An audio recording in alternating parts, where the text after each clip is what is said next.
कृषी अभियंत्यांना वाचवण्यासाठी रेल्वे कर्मचाऱ्यांचं आंदोलन. विस्कळीत वाहतुकीमुळे रेल्वे रुळावरून चालणाऱ्या 2 प्रवाशांचा मृत्यू, 2 जण जखमी.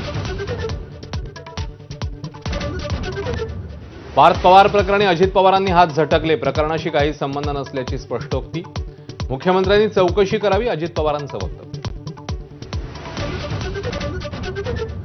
पुण्याच्या कोरेगाव पार्कमधील 1800 कोटींची जमीन 300 कोटीत खरेदी केल्याचा पार्थ पवारांवर आरोप. मुद्रांक शुल्क चुकवल्याचा ठपका. समिती 7 दिवसात चौकशी अहवाल सादर करणार. पार्थ कुठलीही गोष्ट चुकीची करणार नाही असं म्हणत सुप्रिया सुळेंकडून पार्थची पाठराखण, तर एकनाथ खडसेंकडून अजित पवारांच्या राजीनाम्याची मागणी. सलग दुसऱ्या दिवशी उद्धव ठाकरे पूरग्रस्त शेतकऱ्यांच्या बांधावर. शेतीतलं कळत नाही मात्र शेतकरी कळतो, ठाकरेंचा सत्ताधाऱ्यांना टोला. मनसे आता नवा भिडू म्हणून मवियात दाखल होण्याआधीच ठिणगी. काँग्रेसचा मनसेला कडाडून विरोध. उद्धव ठाकरेंच्या भूमिकेकडे लक्ष.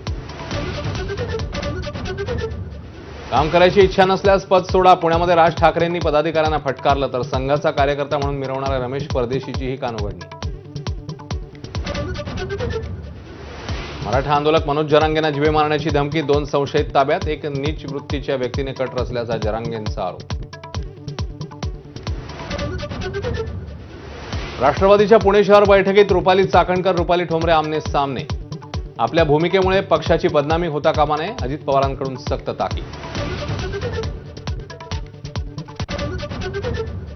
बिहारमध्ये पहिल्या टप्प्याचं ऐतिहासिक मतदान. 5 वाजेपर्यंत 64.46% मतदान. विक्रमी मतदानानंतर निवडणूक आयोगाने बिहारच्या मतदारांचं केलं अभिनंदन.